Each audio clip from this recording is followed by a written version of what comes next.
m'appelle Guillaume Becker, et donc je suis musicien, comme vous le voyez. Ceci est un alto. Moi, mon métier, c'est de donner des concerts quand c'est possible. Donc, je ne vous cache pas que ça fait un petit moment, et habituellement, je donne entre 60 et 80 concerts par an. C'est un tout petit peu étrange. Je vais vous présenter ce que c'est que mon métier, l'histoire de ce métier-là, de cette formation, le Quatuor à cordes, qui a près de 300 ans. Et en attendant un petit peu de musique.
C'est une pièce qui a 300 ans, d'un compositeur qui s'appelait, son nom c'était Bieber.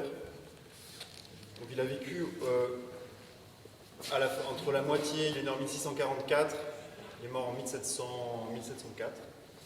Et donc c'est une passacaille. Et la passacaille, c'est une manière de concevoir une musique avec une basse ostinée. Et ça veut dire très concrètement que peut-être vous avez remarqué qu'il y a toujours ça. Dans tout le morceau, il y a ça. Il y a toujours.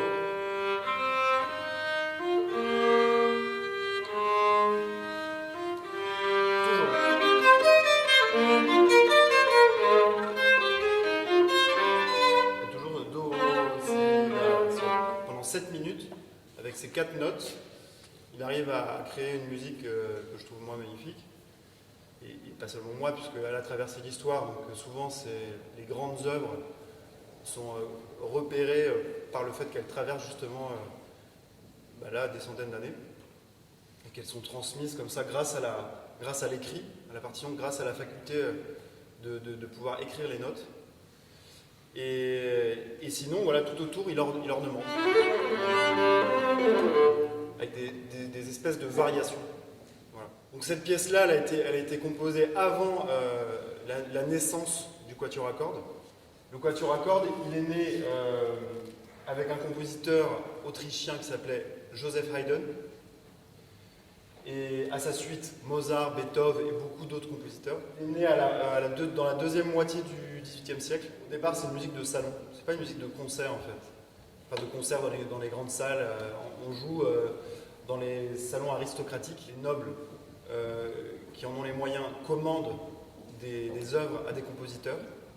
Haydn a été protégé par un noble qui s'appelait Esterházy. Le château Esterházy se trouve en Hongrie, où j'ai eu l'honneur de jouer dans l'endroit où Haydn composait et jouait.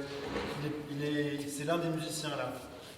Souvent, en fait, à l'époque, les musiciens composaient eux-mêmes la musique après qu'ils jouaient. Donc Haydn, pourquoi on dit que c'est le père du quatuor à cordes? La formation existait avant lui, mais pas de la même manière. Lui, son idée, c'était de faire dialoguer les 4 instruments. Avant lui, c'était un instrument soliste qui était accompagné par 3 autres instrumentistes. Et à partir de Haydn, chaque instrument, que ce soit les 2 violons ou l'alto violoncelle, va avoir sa part de lumière, sa part à un moment donné, il va être plutôt en accompagnement. Il va être, voilà, il y a cette idée aussi d'humilité dans le quatuor à cordes. On est au service du groupe. Et donc finalement, c'est assez moderne comme formation.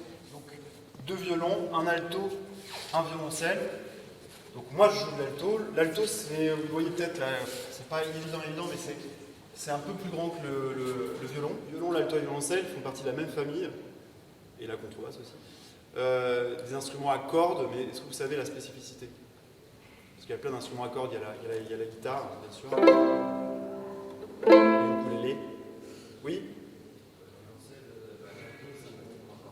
Oui, pourquoi? Voilà, exactement, parce qu'on frotte avec la baguette, avec l'archet. L'archet, il y a 2 choses, il y a la baguette, et puis ceci, je vous poserai la question. Donc effectivement, on frotte avec la corde. On met une sorte de résine sur la mèche pour accrocher la corde, sinon il n'y aurait pas de son en fait. Ça serait comme ça. Et donc cette mèche, vous savez de quoi elle est constituée? Enfin, historiquement, après, aujourd'hui on a de synthèse, mais... Oui. Voilà, exactement. Donc évidemment, ça me fait pas mal aux chevaux. Et cette mèche-là, donc, j'en change tous les mois et demi, tous les 2 mois, quelque chose comme ça. Enfin, là, depuis 1 an, tous les 6 mois plus, parce que j'ai moins de concerts. Et donc, de temps en temps, en concert, il peut y avoir 1 ou 2 crins qui se détachent, donc c'est absolument pas grave. Ce qui peut être un peu gênant, c'est en jeu, si par exemple on va vite, etc., qu'il y a un petit crin qui se détache, il peut se coincer dans le doigt, et là c'est un peu un moment de solitude, parce que ça fait qu'on fait tout de suite un truc très vilain. Mais sinon, ça n'a aucune incidence. La tessiture, les tessitures, donc les violons sont les plus aigus, ils vont aller dans une tessiture dans laquelle moi aussi avec mon alto je peux aller, mais ça sera vraiment très compliqué. Ils peuvent aller jusqu'à cette note, et disons que l'alto peut aller jusque là. Et ça va jusqu'au do grave. Les instruments sont accordés en quinte, la, ré, sol, do, do, sol, ré, la, do la plus grave, sol, ré, la.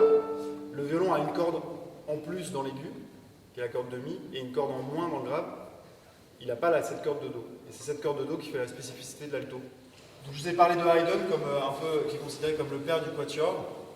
Haydn, il a eu des élèves, et il a eu un élève très très très célèbre. C'est quelqu'un que vous connaissez beaucoup. Il a composé, vous connaissez je pense. Il a composé la petite musique de nuit, par exemple.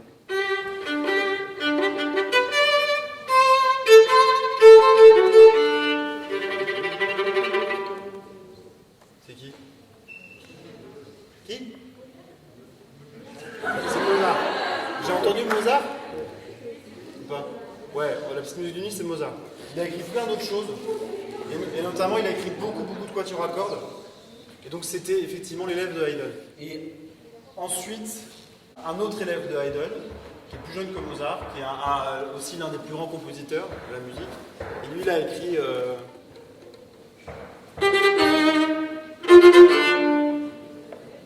Qui?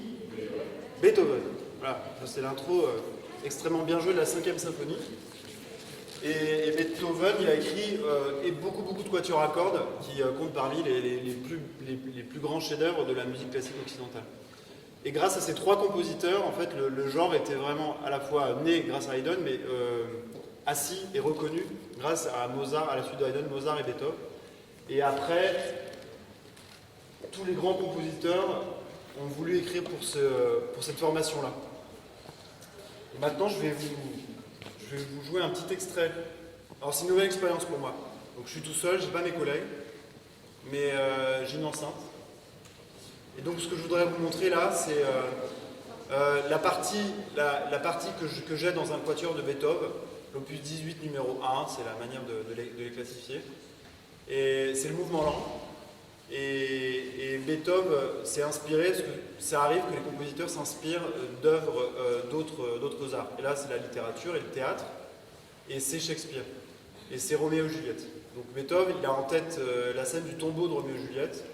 Donc évidemment, vous connaissez ce moment tragique de la pièce, où Roméo découvre Juliette, il pense qu'elle est décédée. En fait, elle est endormie, donc il met fin à sa vie. Juliette se réveille, il y a ce croisement, et elle se suicide aussi. C'est très gai. Et donc, mon idée, c'est de vous jouer la partie de l'alto, et ensuite de vous faire entendre la pièce avec mon quatuor.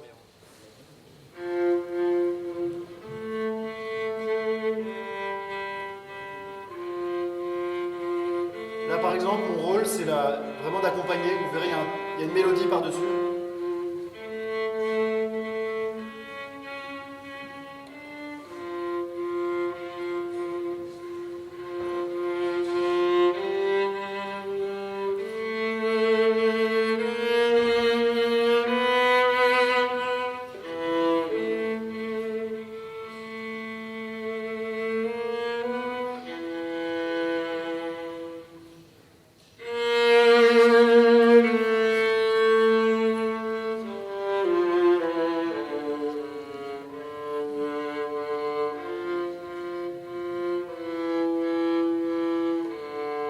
Moi, je vais vous la rejouer dans mon quatuor, qui s'appelle le quatuor Voce. Vous connaissez les notes que j'ai jouées?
Ça a commencé, vous aviez un thème, une mélodie au violon, et avec le violoncelle qui accompagnait la basse, et là vous aviez le violoncelle qui prend la mélodie. Donc c'est vraiment ce jeu-là, le quatuor à cordes, et c'est ça qui est super aussi de voir un quatuor à cordes, de voir les musiciens. C'est bien, bon, la musique, on aime, on n'aime pas, juste magnifique évidemment, sinon je ferais pas ça. Mais c'est de voir le jeu en fait et de dialogue des musiciens. Chacun à son moment. Le violon, l'autre violon là, l'alto, le violoncelle, etc. Je vais écouter un tout petit peu encore.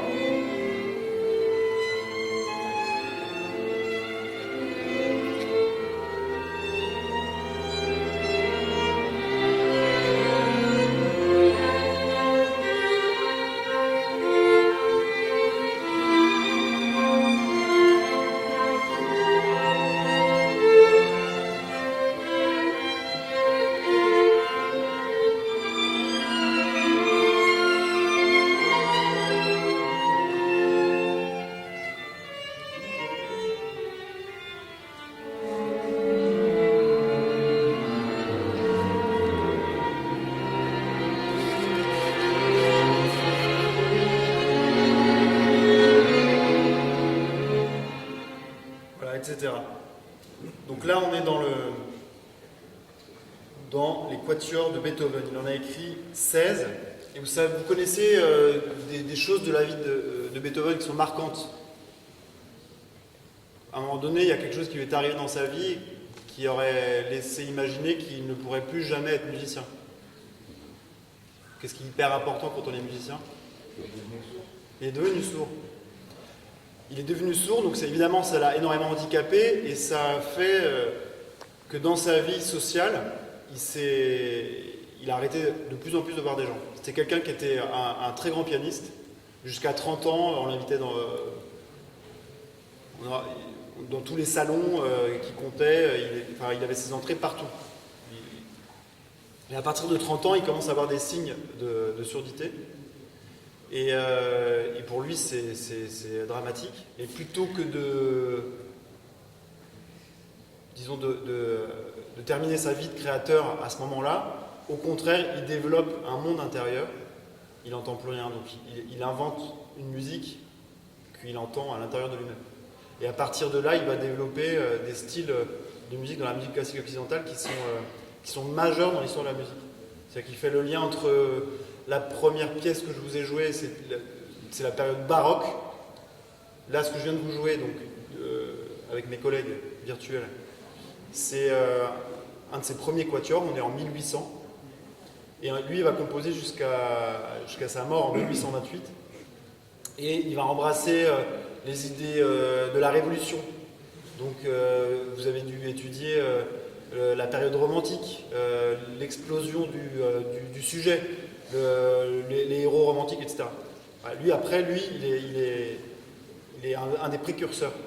Ça veut dire que sa présence comme créateur dans l'histoire de la musique, en fait, elle est assez essentielle, Beethoven. C'est pour ça aussi que c'est un des très très très très grands compositeurs.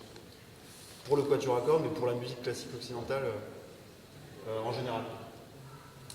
Et donc à la suite de Beethoven, je vous disais, des compositeurs romantiques, là il y a Smetana qui était un compositeur tchèque, Dvorak, pareil, compositeur tchèque qui ensuite lui a fait une grande partie de sa carrière aux États-Unis, parce qu'il a dirigé le conservatoire le plus prestigieux aux États-Unis, à New York.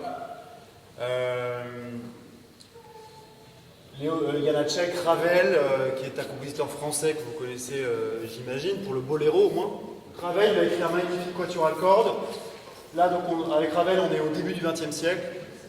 Et ensuite beaucoup de compositeurs du monde entier écrivent pour le quatuor à cordes jusqu'à aujourd'hui. Je vais vous jouer un petit extrait de musique du XXe siècle, tout début du XXe siècle. Et ensuite, je vous ferai entendre les différentes possibilités et voix que peuvent emprunter à la fois les interprètes,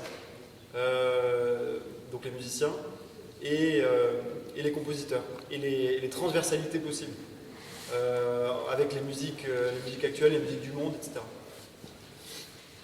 Mais là, avant ça, je vous joue encore une petite pièce d'un compositeur allemand du début du XXe siècle.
Seger, c'est un compositeur allemand mi-19e siècle, début 20e siècle. Donc là, on est dans la musique classique pure jus, musique romantique. Et maintenant, je voudrais vous faire entendre d'autres possibilités. Donc ce que je vous parlais de transversalité, de rencontre entre des musiciens, parce qu'évidemment les musiciens de tous les styles se rencontrent. Par exemple, avec mon quatuor, il y a une dizaine d'années, à nos débuts, on a travaillé pendant un certain temps, je sais pas, peut-être vous connaissez encore Mathieu Chédid, M. Lui s'intéresse beaucoup aux différentes possibilités de rencontres, et donc pendant quelques mois, on a travaillé sur des arrangements de ses chansons, on a fait des concerts ensemble, avec juste voix et quatuor à cordes. Et une autre rencontre, là par un quatuor américain célèbre, peut-être vous avez entendu sans le savoir, vous entendrez sans le savoir, sur des musiques de films, c'est le Kronos Quartet.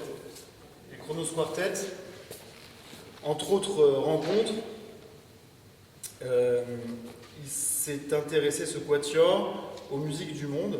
Ils ont fait la connaissance d'un musicien égyptien, joueur de oud. Parce que le oud, vous savez ce que c'est? Disons que pour faire simple, c'est une sorte de luth, donc ça, c'est une guitare, mais de luth du Moyen-Orient.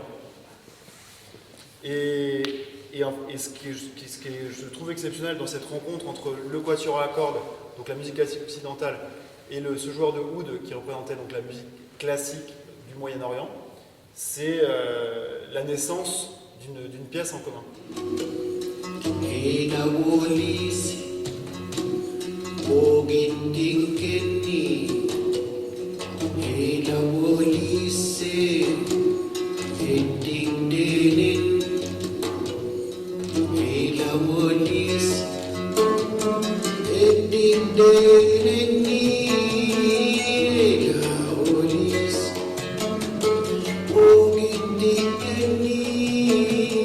Voilà, etc. Si ça vous intéresse d'écouter ça, donc il s'appelle Hamza Eldin.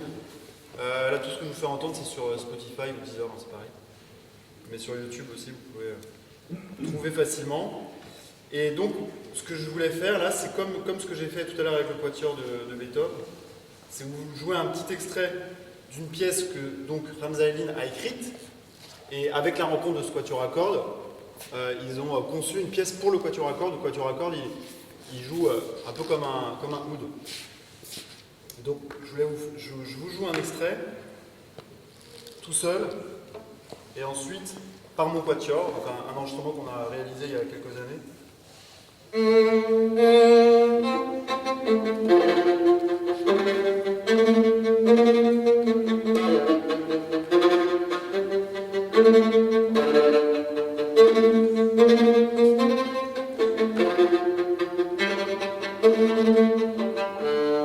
Etc. Donc maintenant, je vous fais écouter cet extrait, mais d'un peu avant, avec le quatuor. J'utilise l'alto comme un oud, avec des pits, ça s'appelle en fait.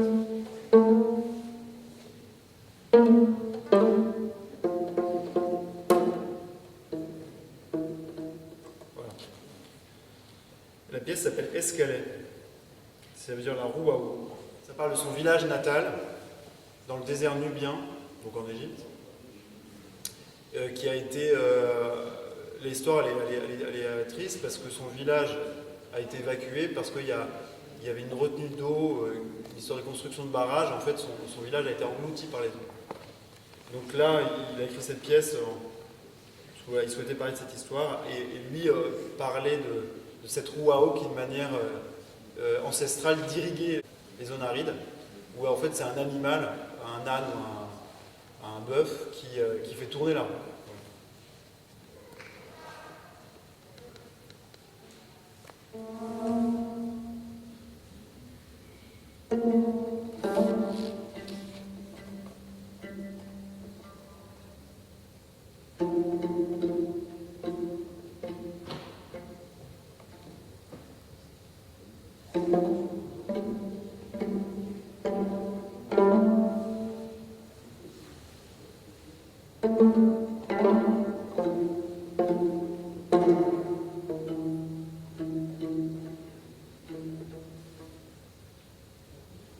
Donc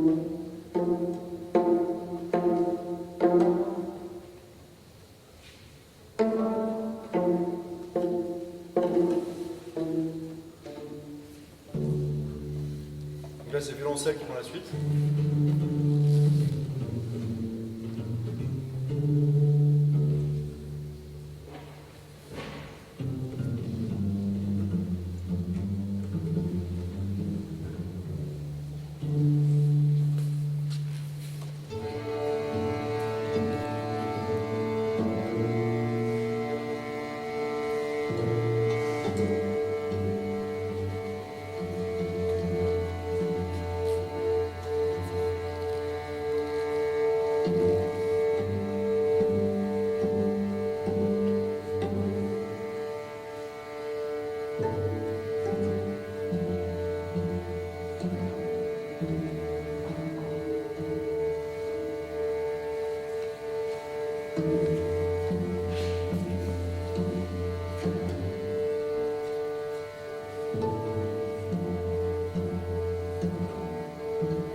Je commence tout seul, je vous ai joué tout seul tout à l'heure. Donc là, il y a un violon qui se rajoute à l'octave, c'est-à-dire plus aigu.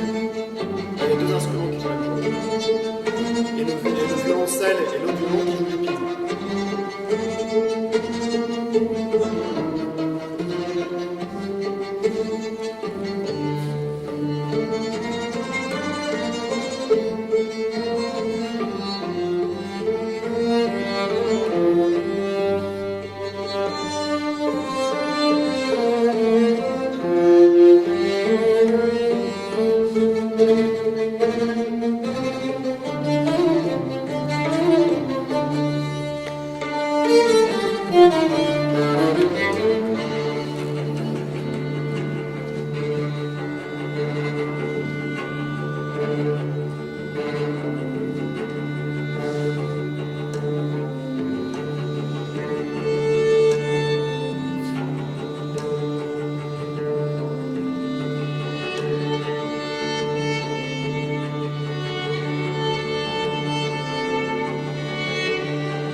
Etc.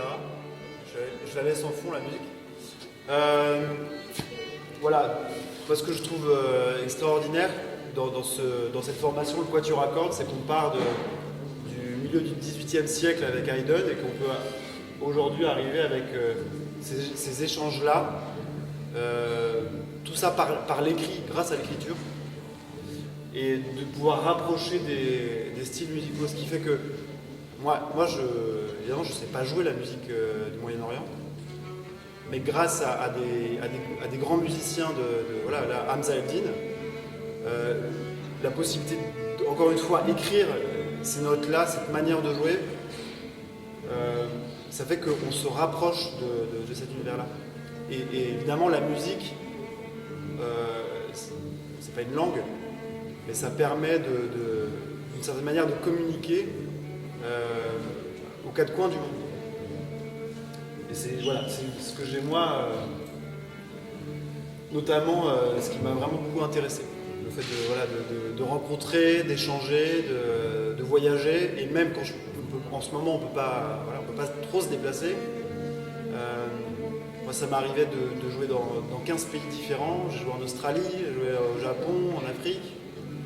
Et il reste la musique qui fait que là, si je ferme les yeux, effectivement, je m'imagine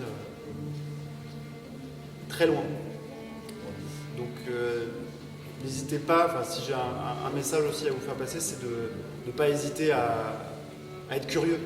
Après évidemment, enfin, chacun a son style ou ses styles, ça peu importe, mais du coup quand même à essayer d'aller chercher et pourquoi pas se faire rencontrer différents styles musicaux.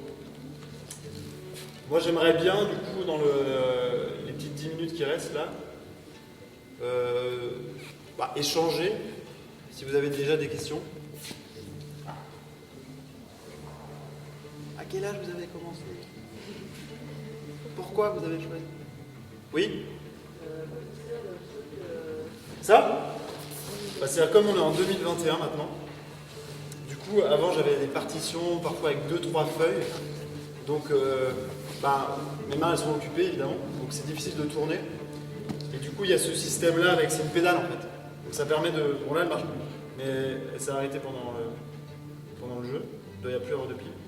Mais ça permet de tourner les pages en fait, ça fait ça. Ça fait défiler les pages.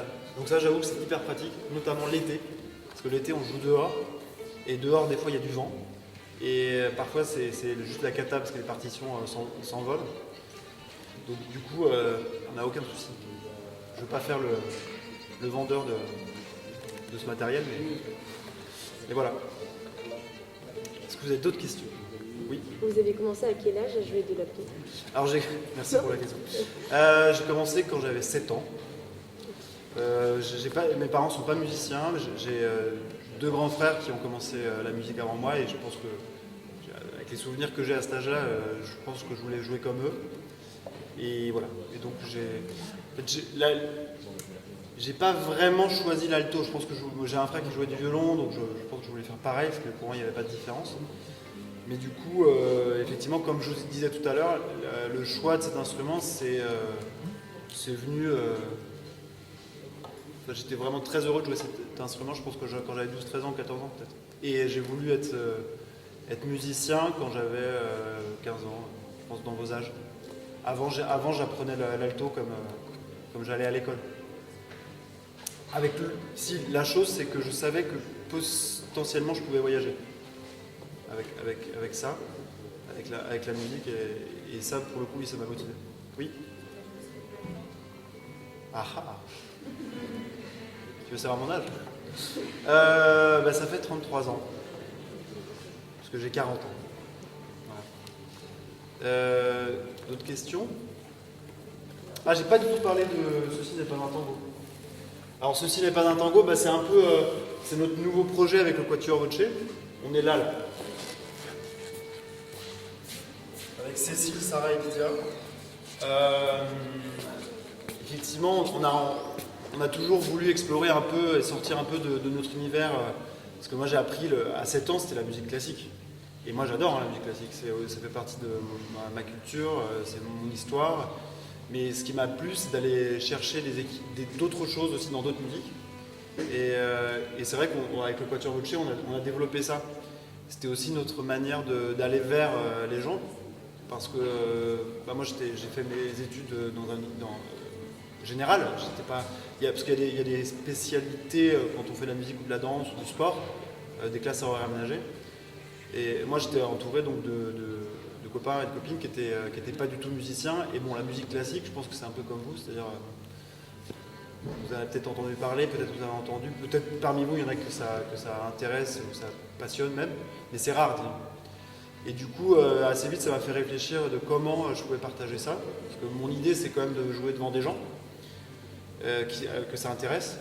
Et souvent, effectivement, le public des concerts classiques, c'est plutôt l'âge moyen, c'est plutôt 60-70 ans. Donc un jour, je serai en phase avec mon public, au niveau de l'âge, je veux dire. Mais c'est vrai que jusqu'ici, il y a quand même ce décalage-là. Et ça fait partie de mon métier d'aller vous voir et d'aller voir. Il y a une semaine, j'étais dans une école maternelle où je jouais. Il y a un petit garçon qui m'a demandé chaud cacao. Il voulait que je lui joue. Donc je vais jouer chaud cacao. Voilà. Mais voilà, je pense que ça fait partie du métier des musiciens d'aller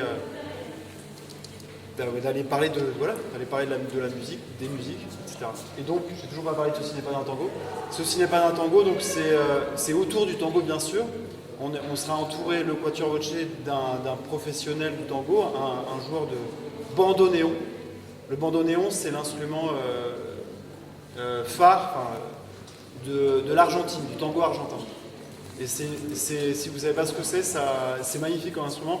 C'est un peu une sonorité d'accordéon, en plus doux, je dirais. Et donc pour ce projet-là, il y a une danseuse incroyable qui dirige par ailleurs le Centre chorégraphique national de Nantes. La danseuse et chorégraphe s'appelle Ambra Senatore. Et donc voilà, on va commencer les répétitions demain, après-demain. Et donc on jouera des tangos argentins, aussi de la création, et puis du répertoire, disons, de la musique classique, mais qui s'inspire du tango. Donc c'était pas une question, mais je vous le dis quand même. Oui ?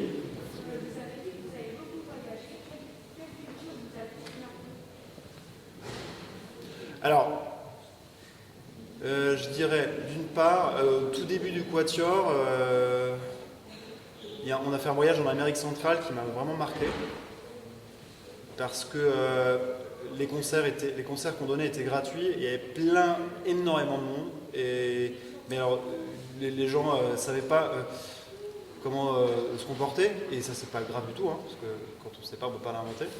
Et du coup, il y avait un rapport, je trouve, assez brut. Les gens étaient très réceptifs. En fait, ils ne savaient pas comment se comporter, c'est-à-dire souvent on dit dans un concert de musique classique ou à l'opéra, en fait, vous savez, on n'applaudit pas entre les mouvements, on essaye de ne pas faire de bruit, etc. Et on garde tout notre enthousiasme pour la fin. Et là-bas, c'était un peu, les gens se levaient, ils revenaient, etc. Mais il y avait une écoute qui était hyper attentive, je trouve. Donc ça m'a bien marqué.